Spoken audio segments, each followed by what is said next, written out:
Gente querida do terror, Nadina, sou o Romário Filho e acredito ser conversando que a gente se entenda. Conversemos então. E hoje? Hoje conversaremos sobre o quê? Cheiro, gosto, sensações recebidas através de dois dos nossos 5 sentidos, que são o olfato e o paladar. Os outros seriam tato, visão e audição. Mas o que mais impressiona é que o gosto que sentimos, o cheiro que para nós é agradável ou não, varia de pessoa para pessoa. Bom, basta ver. Tem gente que adora manga. Compensação, outros odeiam a fruta. E claro que a gente tem o direito de pensar que o gosto sentido por um não é o mesmo sentido por outro, que a química de cada organismo é diferente. Aí explica essa diferença no julgamento do que chega através dos sentidos. Como nada na espécie humana é simples de explicar, o cheiro e o gosto que recebemos, eles têm várias formas de serem, digamos assim, definidos. Bom, agradável, horroroso, desagradável, enjoativo. Tá, mas aonde eu quero chegar? Colocando algo conhecido pela maioria esmagadora. Simples. Porque cheiro, gosto, podem ser considerados aceitáveis ou não. Mas se por acaso cai naquela gaveta do não conseguir definir, saber que conhece, embora não consiga dizer de onde ou quando, aí pode se tornar uma grande armadilha. Aquele momento que nós somos traídos pelo nosso paladar olfativo, se é que existe esse tipo de colocação. Então eu peço que assista esse vídeo até o final, que além de ajudar o canal, porque nós precisamos de minutagem, pois quanto mais os vídeos são assistidos, maior a certeza passada para a plataforma que o canal é legal, merece ser notificado para mais pessoas, também facilitará a sua compreensão e, de repente, trará alguns detalhes que o fará pensar. Quem sabe até servindo de aprendizado na sua caminhada. Pois esse é o verdadeiro objetivo do terror Nadina. Aprender, tirar as dúvidas, não ficar repetindo perguntas, não. Através de experiências vividas por gente igual a gente. Relato, terror, prisioneiros do egoísmo. Senhor Romário, o meu nome é Rafael. Eu poderia me definir, me apresentar como um cara normal, um cara comum. Mas, nesses 24 anos vividos, que foi a idade que o ciclo se fechou, dando origem a essa experiência que eu começo a relatar agora, fui acompanhado sempre de um detalhe inexplicável, intrigante, e que em alguns momentos se tornou importante demais, porque chegava a ser uma tortura. Procurei muitas alternativas de ajuda, e quando ela finalmente chegou, que eu fiquei curado, aconteceu tudo o contrário. Eu achava que seria um alívio, mas se transformou num vazio. Sou de uma família de 4 irmãos, 2 casais. Nessa escadinha, eu sou o segundo. E claro, que uma família com 4 filhos, com os pais trabalhando fora, tendo a ajuda da minha avó, a avó Carmen Lúcia, que basicamente, não digo que foi quem nos criou, mas foi quem mais acompanhou o nosso crescimento, Ninguém tinha assim muito tempo para prestar atenção em detalhes que para muitos seriam sem importância. Digamos, manias, fantasias de uma criança. Por sermos 2 casais, claro que a casa não podia ser pequena. E graças a Deus, o meu pai tinha uma boa condição financeira, a nossa casa era enorme e tinha 4 quartos, sendo que um era a suíte do meu pai e da minha mãe. O outro era ocupado por mim e o meu irmão Eduardo, que era o mais velho da tribo. E o outro, lógico, as minhas 2 irmãs, a Ana Maria e a Ana Paula.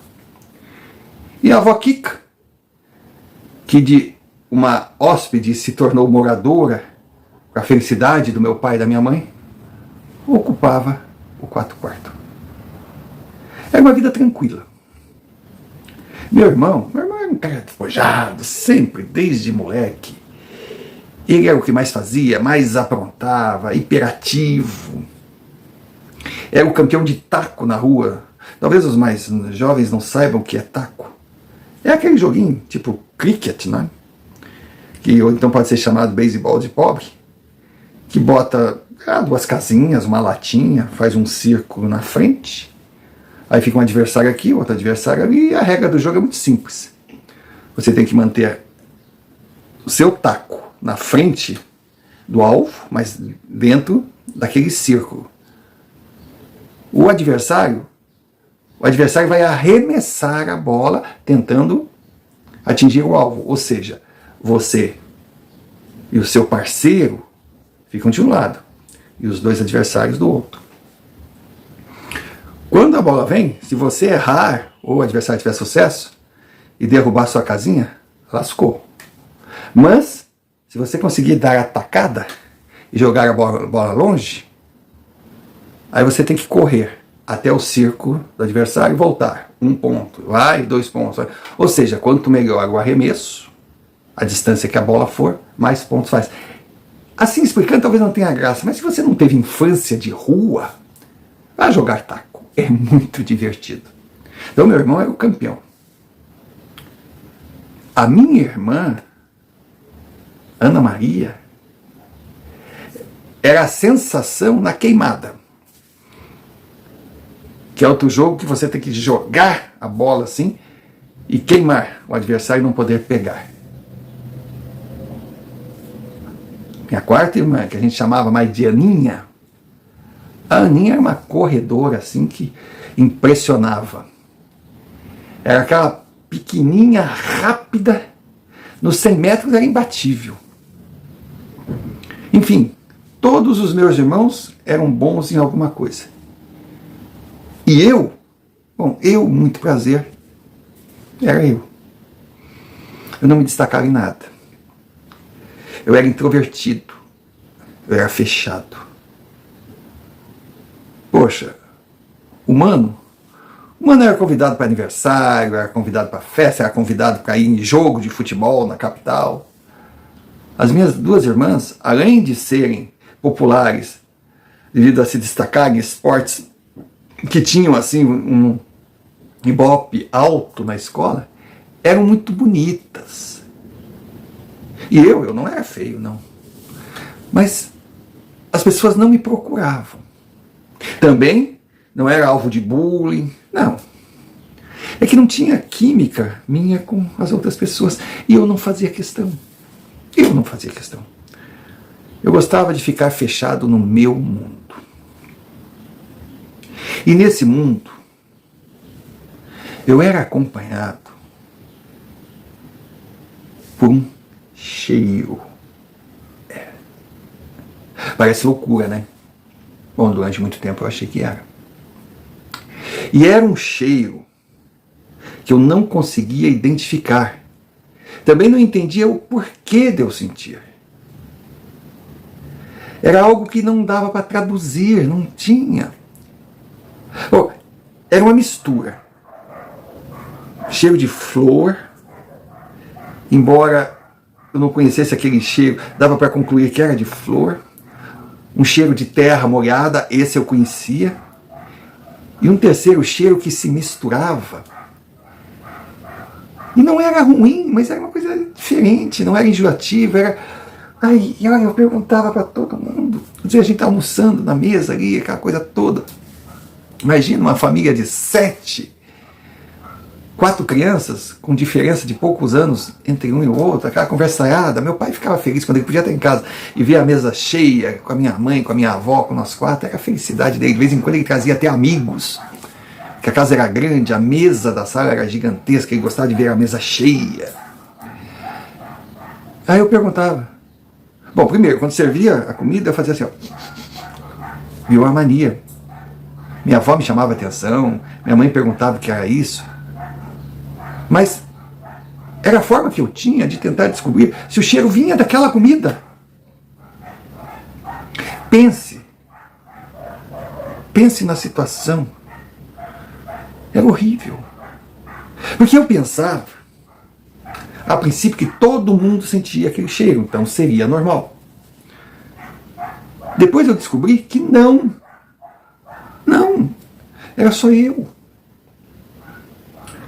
Então, poxa, na minha cabeça, se eu conseguisse identificar, eu ia me livrar daquilo. Ou então cortar o nariz. Era estranho. Mas, claro, não era forte, direto. Não. Senão eu acho que eu iria enlouquecer de vez. Imagina? Mas era coisa tipo espaçada.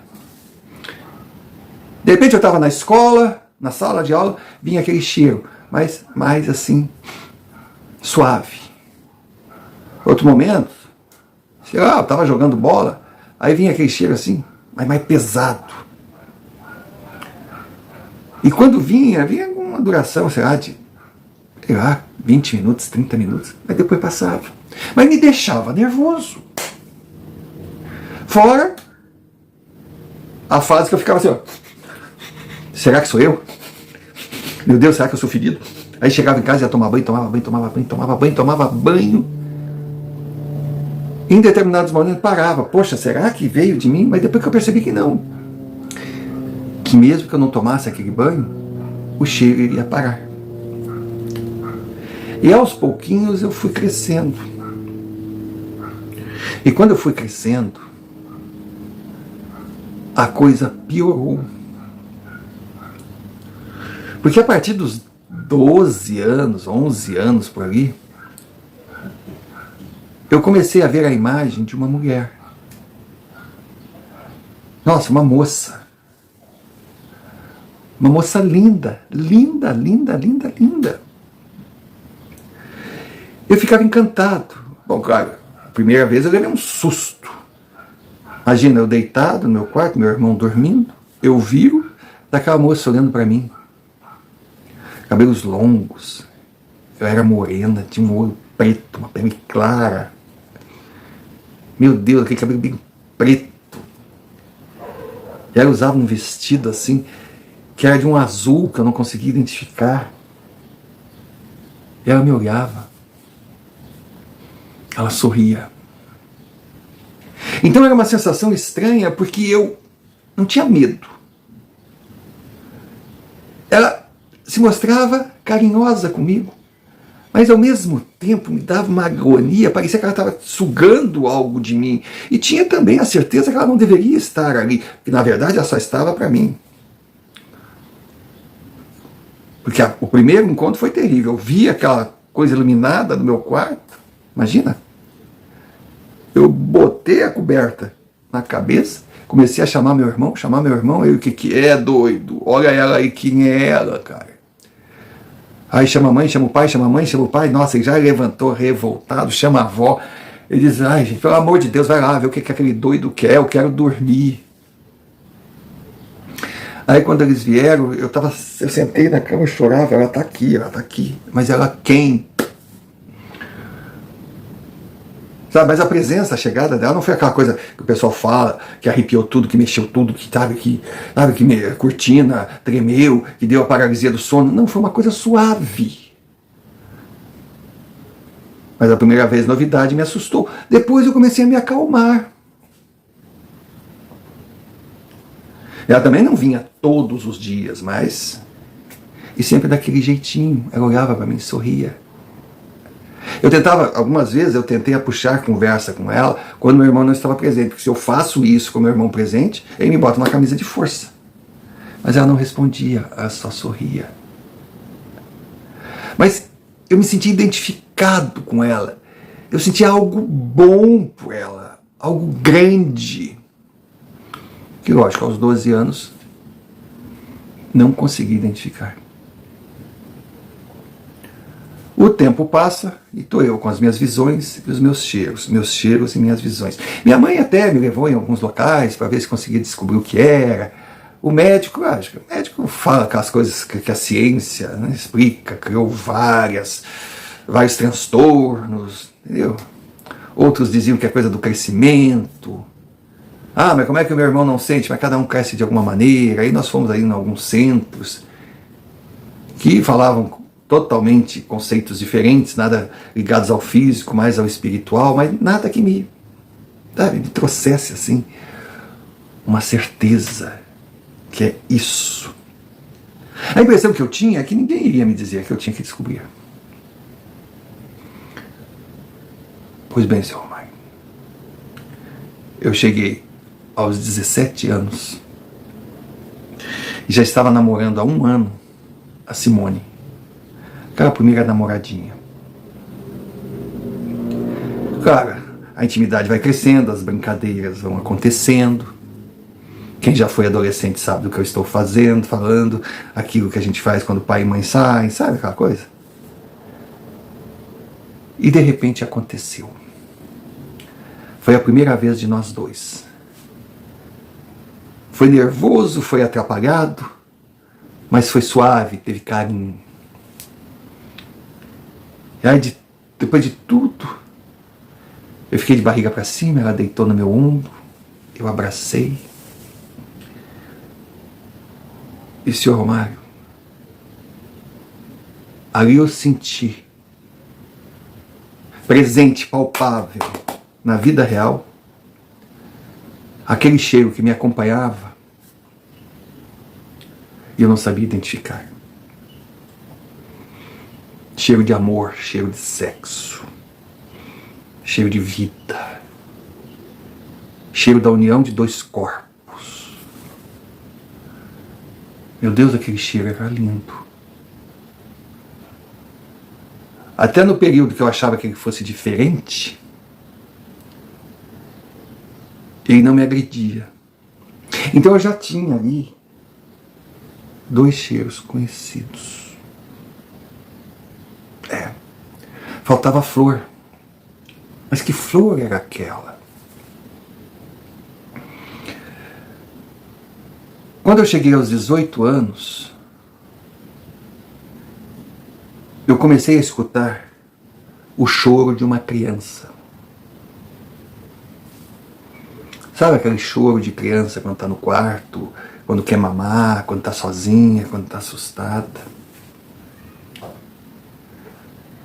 E eu comecei a ter pesadelos também, de gritos, de desespero. Nada fazia sentido. E quando aquela imagem maravilhosa voltava a aparecer, já estava diferente, era algo triste. Sabe, algo, sensação de despedida?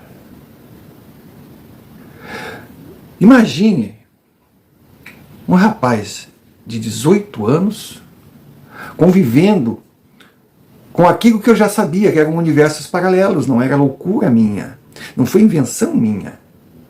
Tinha que ter alguma explicação. Aí aconteceu, chegaram a um acampamento cigano na minha cidade. Nossa, aquilo era uma atração à parte.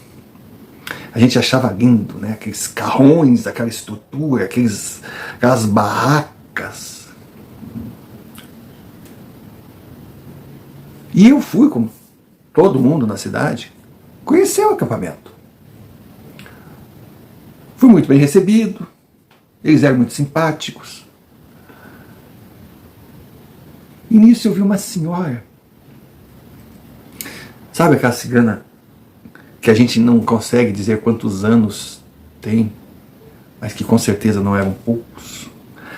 Aquela pele enrugada, aquele rosto de sofrimento, aquele cabelo branco, longe de ter recebido os cuidados que as mulheres do mundo exterior dão aos seus pelos capilares, vestida de uma forma tradicional, mas diferente das outras meninas, era algo estranho. E eu fiquei encantado com uma moça, uma ciganinha, tinha mais ou menos a minha idade, a Sula. Então o nome era, nossa, Sula. E claro que eu olhava, a Sula estava cuidando dos afazeres dela, e eu estou ali, entre os homens, e aquela senhora me olhava. Dona Jocasta é o nome dela. Ela chegou perto de mim. Me dê sua mão, rapaz. Eu falei, não, senhora, eu vim aqui só visitá-la, não quero ver a sorte. Por favor, me dê sua mão. Eu mostrei a mão, ela colocou a palma assim. Você tem uma namorada? Eu disse, tenho.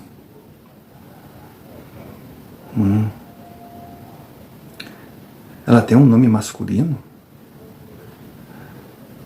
Eu disse, não, o nome dela é Simone, é nome de menina.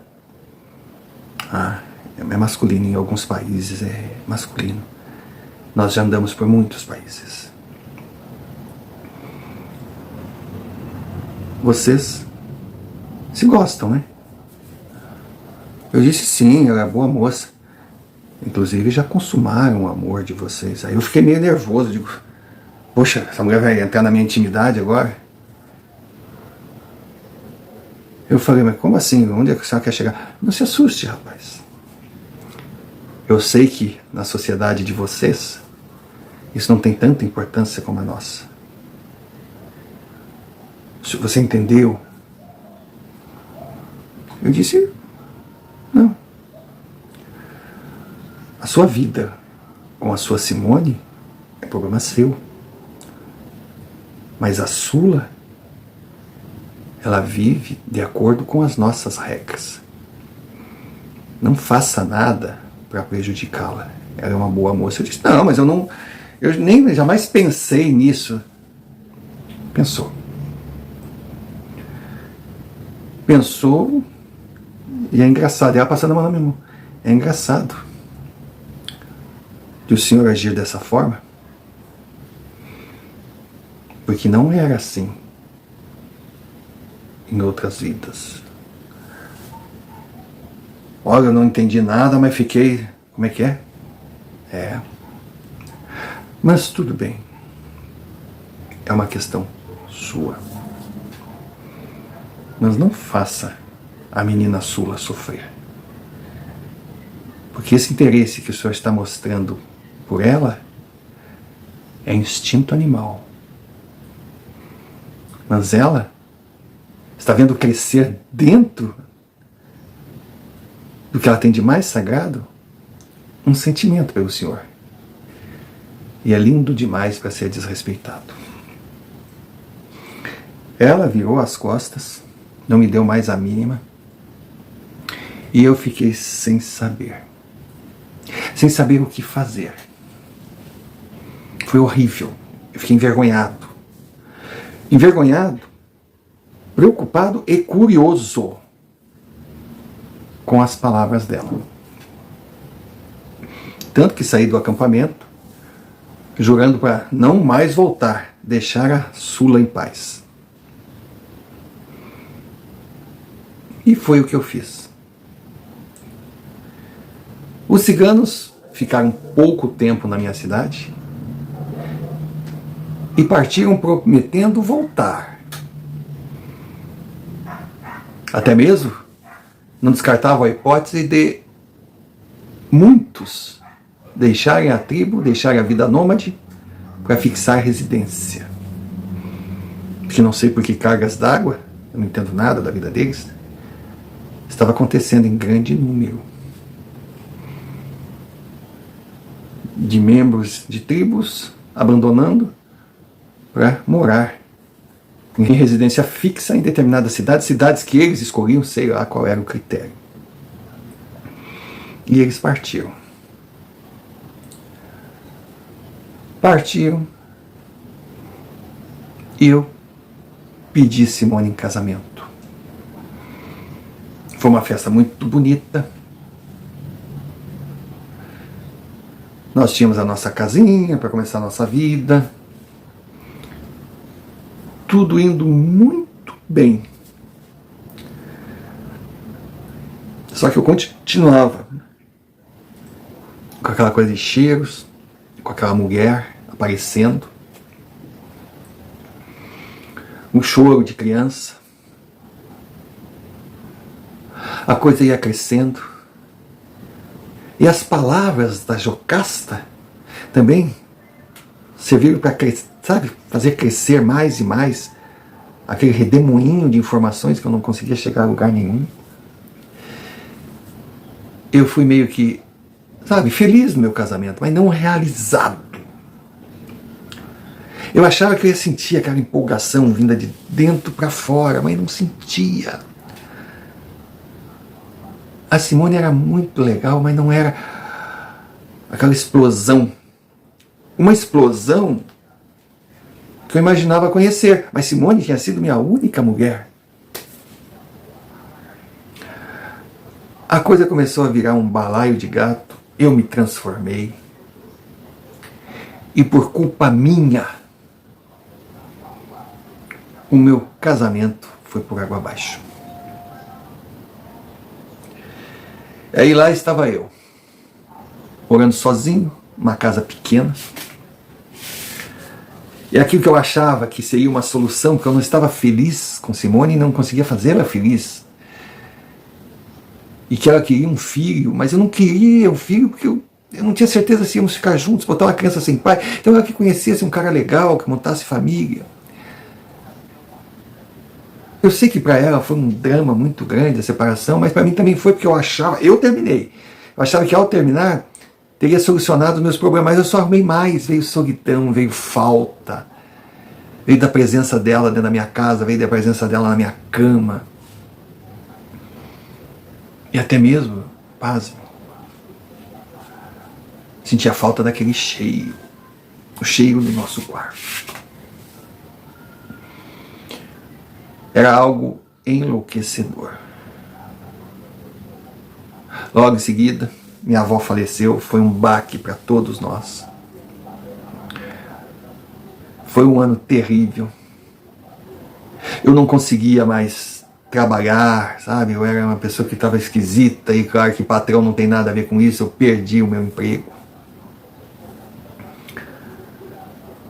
Aí, poxa, eu tinha que bancar o meu aluguel de um apartamentinho pequeno, porque eu deixei a casa tudo com Simone.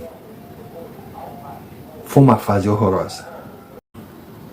Foi quando eu tomei uma decisão, ir embora da cidade para uma cidade maior, porque a gente tem essa, né?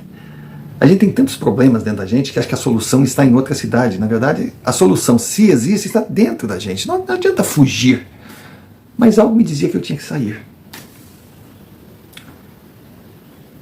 E aí eu, sem emprego, um curso superior, mas sem aquele, sabe, aquela explosão de continuar na minha carreira, mas também eu não queria ir para outra cidade e viver do quê? Eu fiz um exame para um banco, uma seleção para um banco. Um banco forte, que seria um emprego que me daria um bom salário, uma vida acomodada, não teria aquele dinamismo, seria todo dia o mesmo trabalho, mas de repente seria bom para mim. E eu fui transferido para outra cidade, uma boa cidade, ganhando o meu salário que eu pude alugar um apartamento para mim, montei a minha vida e estou ali na minha rotina. nos meus 24 anos, estou andando na rua, vejo aquele grupo de ciganas, Dona Jocasta. Eu atravessei a rua para conversar com ela. Ela me olhou. Eu disse, como vai a senhora? Aí é uma coisa absurda, né? A senhora não contar tão rápido. A senhora lembra de mim? Ela olhou, disse que era um prazer me encontrar e falou o meu nome.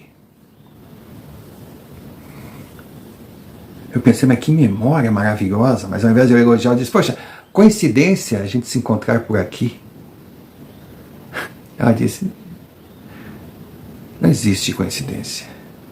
Se você veio até mim, você está precisando da minha ajuda. A sua união com a moça Simone fracassou, né? Eu disse, nossa, essa mulher é uma bruxa. Eu disse, como a senhora sabe? Você está na minha frente. Os teus olhos estão me dizendo. Sabe quando dá vontade de partir pra brincadeira? Eita, fofoqueiro, sabe? Mas eu tava... E os cheiros? E o choro? A imagem da moça ainda o atormenta? Eu falei, o que eu vou dizer para a senhora? A senhora parece que sabe tudo da minha vida. Por que a senhora não me ajuda? Ela disse, agora eu vou ajudá-lo, porque agora você fez por merecer.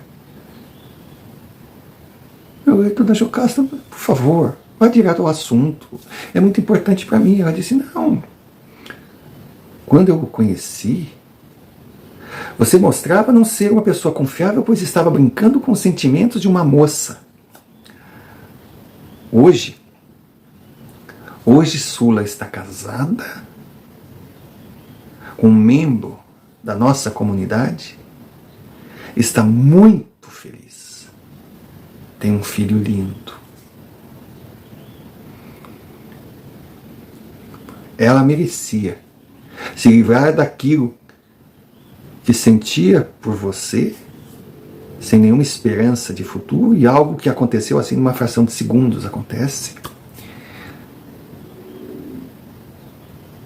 E você cumpriu a sua parte, se afastou e até tentou uma vida com a menina Simone. Mostrou ser íntegro. Então, por favor, amanhã, no final da tarde, vá até o nosso acampamento.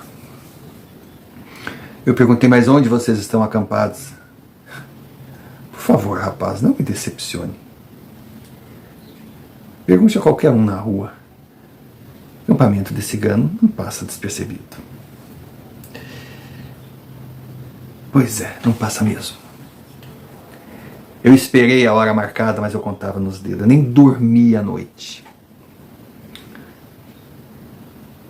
E fui. Quando eu cheguei, estavam todos ali, não estranharam a minha presença.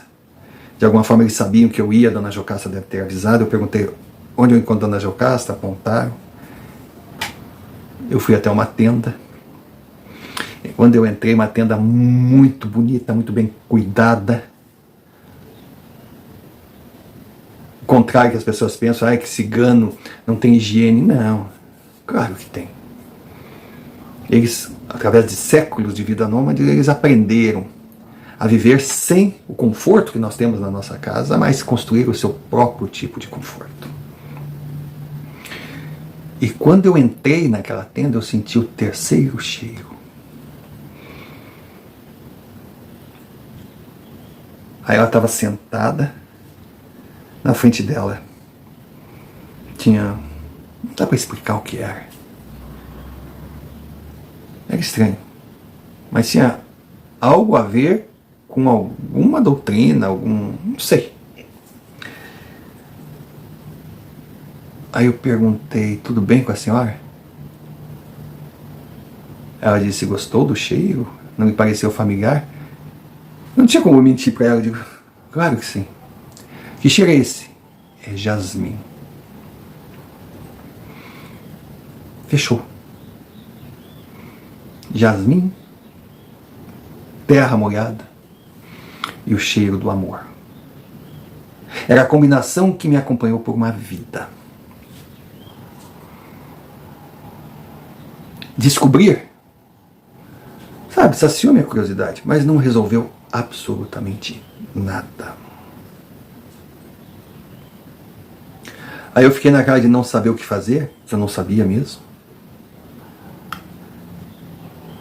Tinha um local no canto, que era uma espécie de colchão, uma coisa. Mas eu percebi que ela não dormia ali, que ela não morava ali, vamos dizer. Aquela tenda não era a sua de moradia. Outras ciganas entravam de vez em quando. Ela fazia um chá, um preparo. Aí eu ficava esperando. Quando ela disse, por favor, deite ali. E não faça pergunta. Eu digo, eu não quero fazer pergunta, eu quero respostas. Ela me deu o chá para tomar, eu tomei. Ela falou para eu deitar. Eu me estiquei. Nossa, eu relaxei, sabe? Ela colocou a mão na minha testa assim e disse, agora vamos viajar. Vamos passear pelo tempo. Relaxe. Eu não sei se era efeito do chá, se era efeito do ambiente, eu não sei se era efeito do cheiro de jasmim. Não sei. Eu sei que chegou uma hora ali, sabe quando a gente está meio sonolento, não está dormindo, mas também não está acordado? Naquele espaço que a gente entra de vez em quando, que jura que está acordado, mas de repente alguém chama, a gente volta. Não está propriamente dormindo, mas está num limbo, sei lá, não dá para explicar.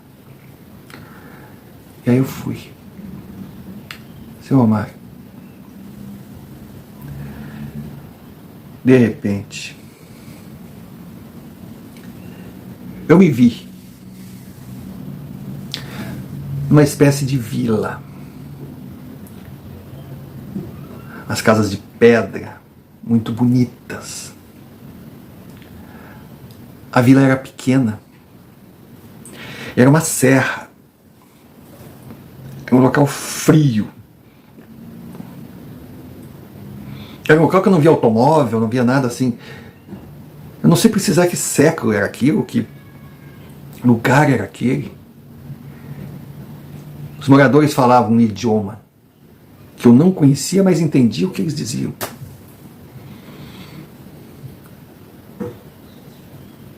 E eu caminhava entre as calçadas. Quer dizer, não era eu. Era um jovem.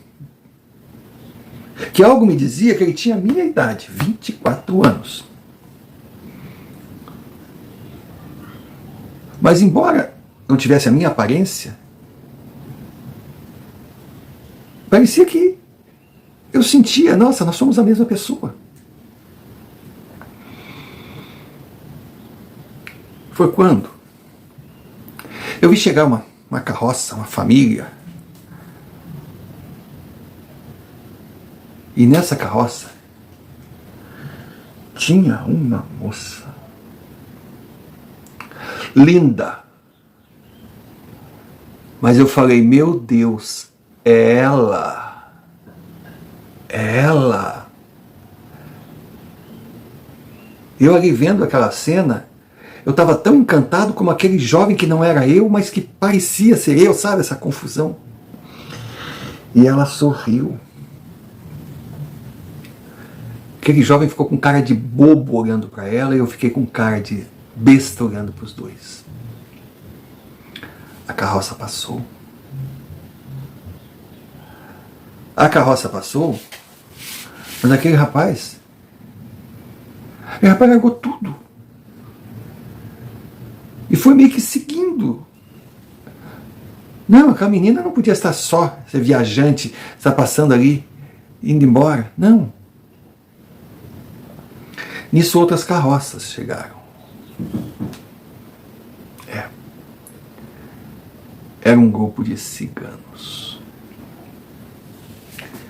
que chegaram naquela aldeia, aquela vila, sei lá o quê, e montaram acampamento. E aquele rapaz, ele foi logo em direção ao grupo. Ele queria conhecer aquela moça. Ele queria saber quem era. Na verdade, ele queria ela. E ela mostrava que a recíproca era verdadeira. Só que, lógico, a tribo não aceitaria. A comunidade cigana jamais deixaria aquela moça se aproximar de alguém de fora. Agora, o mais impressionante foi quando a primeira vez que ele conseguiu conversar com ela, ele sentiu o cheiro. Ele não sabia identificar se aquilo era uma essência, se era alguma flor que ela pegou, mas era jasmim. Aquela moça, a Niara, ela tinha o cheiro de jardim. Ela tinha os olhos profundos, que quando olhavam para ele, parecia que vasculhavam a sua alma. A pele, o sorriso. Os encontros furtivos. E eu assistindo aquilo tudo e vivendo aquilo tudo. E uma fugida louca que jamais poderia ter acontecido. Um crime, um desrespeito inaceitável entre os homens da comunidade que ela pertencia. E um erro condenável na sociedade daquele rapaz. Mas foi quando, num final de tarde, inverno frio, úmido, o melhor ou o pior aconteceu. E eles consumaram algo que seria um pecado inaceitável. E quando os dois estavam ali, deitados, olhando para o céu, o que se sentia era a mistura de jasmim, terra molhada e o cheiro do amor. E a felicidade que ele sentiu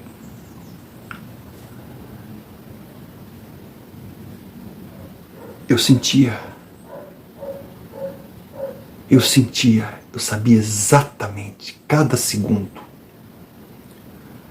Ali não tinha mais dúvida. Aquele rapaz era eu.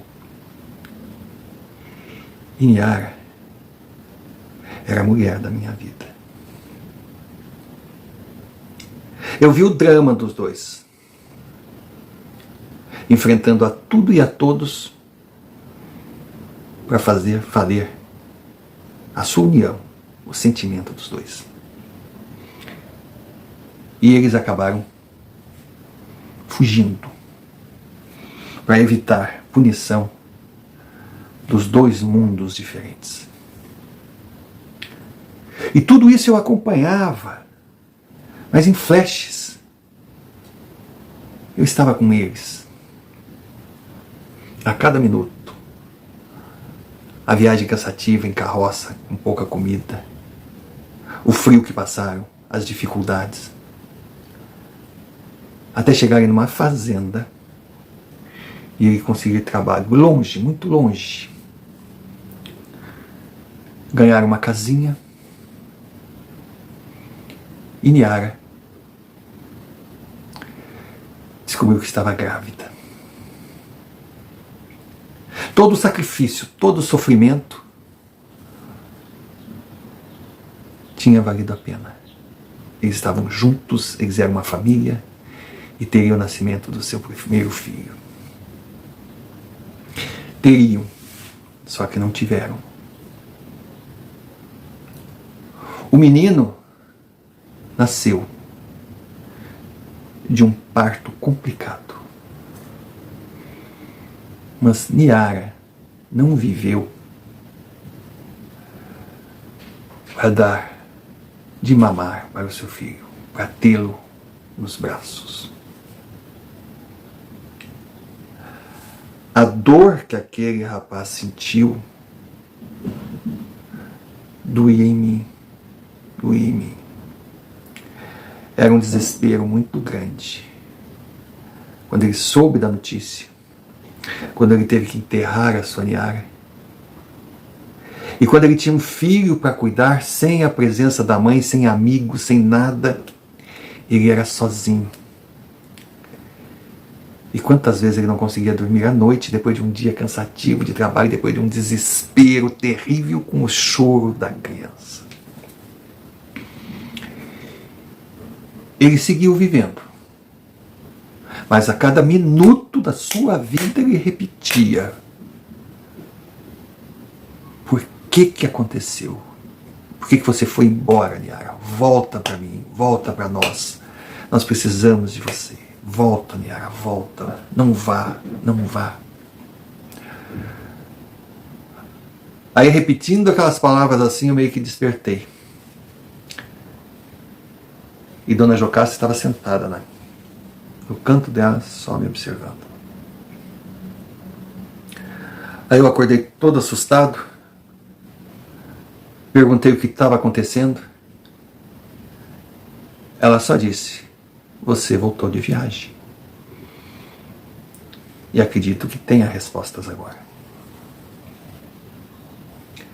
Claro, eu estava zonzo. Não é que eu não entendia nada, não conseguia absorver. Mas a explicação foi muito fácil. Eu, numa vida passada, vivi o maior amor da minha vida, da minha existência. Só que me tiraram esse amor e eu não aceitei. E eu dediquei cada segundo pedindo para que Niara não me abandonasse, ficasse comigo.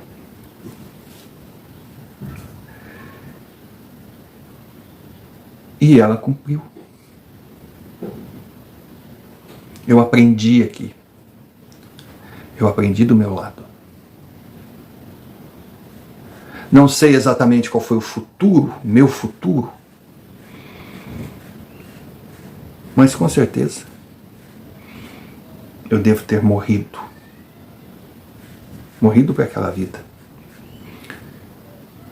Não sei qual foi o destino do meu filho. Não sei. Isso Dona Jocasta não me mostrou porque talvez não tivesse importância dentro da minha dúvida.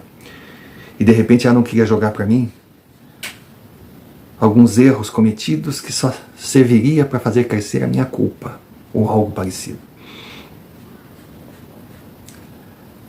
Ela simplesmente me disse: você já teve várias vidas.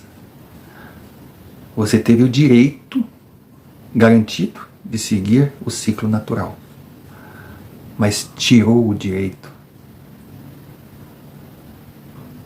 da jovem Niara. E ela jamais conseguiu se libertar.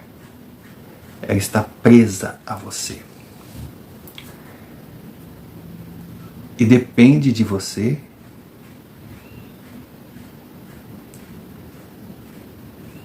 tomar a decisão para libertá-la de vez. Aí o que eu fiquei mais confuso ainda. Eu não entendi nada. Perguntei o que eu tinha que fazer. Dona Jocasta foi clara. Olhe nos olhos dela e diga que você a está libertando para que ela siga na sua vida, na sua existência. Eu meio sem, sabe? Imagina. Mas como é que eu posso fazer isso? Logo você irá entender. Aguarde um pouquinho. Ela levantou. Faça o que tem que ser feito. Minutos se passaram. E eu gelei. Sula entrou naquela tenda. Toda tímida. Toda sem saber o que fazer. Com o lenço mostrando que era uma mulher casada. De repente, confusa em sentimentos. Ela era uma mulher honesta, jamais desrespeitaria o marido. Mas quando eu olhei para ela, eu vi Niara. Aqueles olhos estavam focados em mim. Aí eu perguntei, tudo bem, Sula? Ela disse, tudo, mas ela tremia. Ela tremia e eu pensava que aquele sentimento que Dona Jocasta havia dito que ela conseguiu se libertar, aquele sentimento forte que nasceu em segundos daquele nosso encontro, não era verdade. Aquele sentimento estava dentro dela. Só que agora ela sabia que não poderia transformá-lo em realidade. Ela era uma mulher casada. Foi quando eu olhei e disse, você é linda. Eu não sei o que sente por mim, mas eu tenho certeza que você é, foi e sempre será o amor da minha vida. Mas quero o destino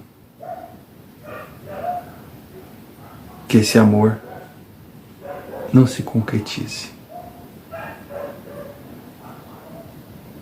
Então eu quero te dizer que foi muito bom te encontrar.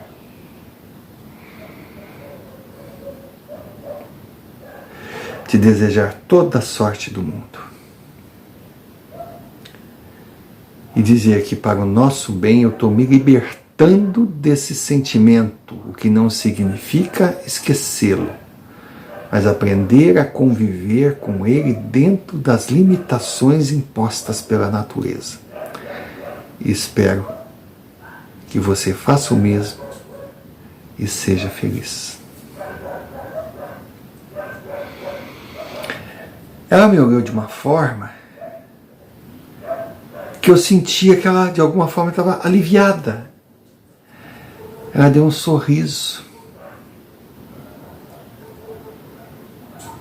Aí correu e apresentou o filho. Eu disse, nossa, que criança linda. Aí eu baixei e o abracei. Quando eu o abracei, eu senti um calor, uma coisa, sabe? Não era meu filho, mas era o filho de Sula, o filho de Niara. E eu vi que a criança também se aconchegou em mim. Eu dei um beijo na testa dele, entreguei a criança. Mas quando eu me aproximei para entregar a criança, eu senti o cheiro. Era Jasmim.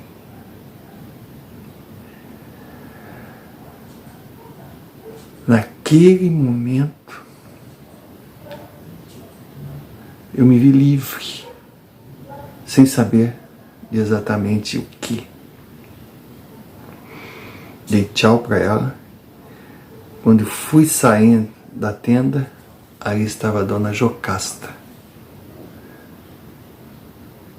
na presença de um cigano grande, forte, olhava meio estranho assim. Aí eu olhei para ele e disse: tudo bem? E só fez assim para mim. Dona Jocasta olhou para mim e simplesmente disse: é o marido de Sula, um grande homem, e ele entendeu que a sua esposa poderia ficar sozinha na tenda com você, pois vocês tinham que dar o fim a um karma que atormentava as suas vidas. Eu olhei para ele e falei: muito obrigado, e cuide bem da sua esposa. Você tem uma grande mulher.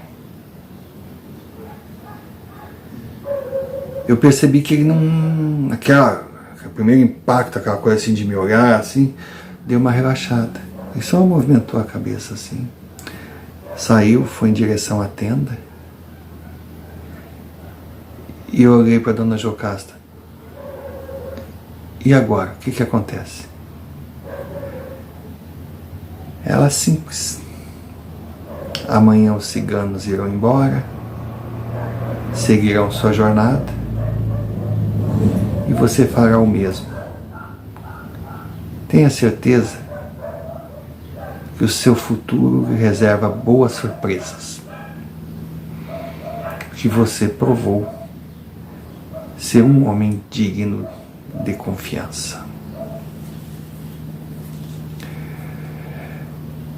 Essa é a minha história, Sr. Romário.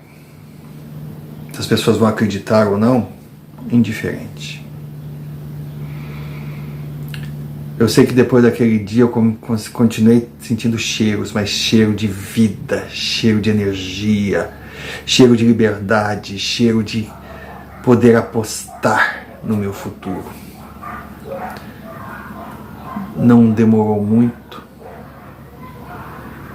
Eu conheci Marisa.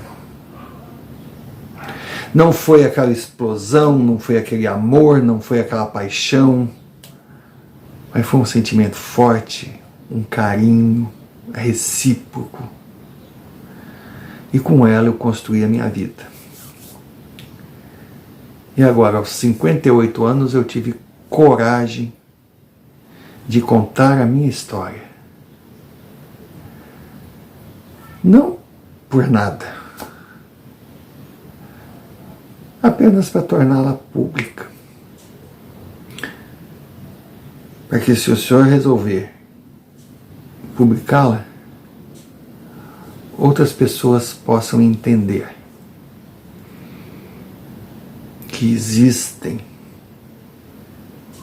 atitudes, fatos, que se a gente cometer esse erro de avaliação, suas consequências irão nos perseguir. Então, por mais que você ame um ente querido, um amigo, um filho, uma esposa, um marido, quando eles partirem, saiba que é doído, mas é o ciclo natural da vida. Em nenhum momento prenda-os por egoísmo. As consequências poderão ser trágicas para ele e para você também.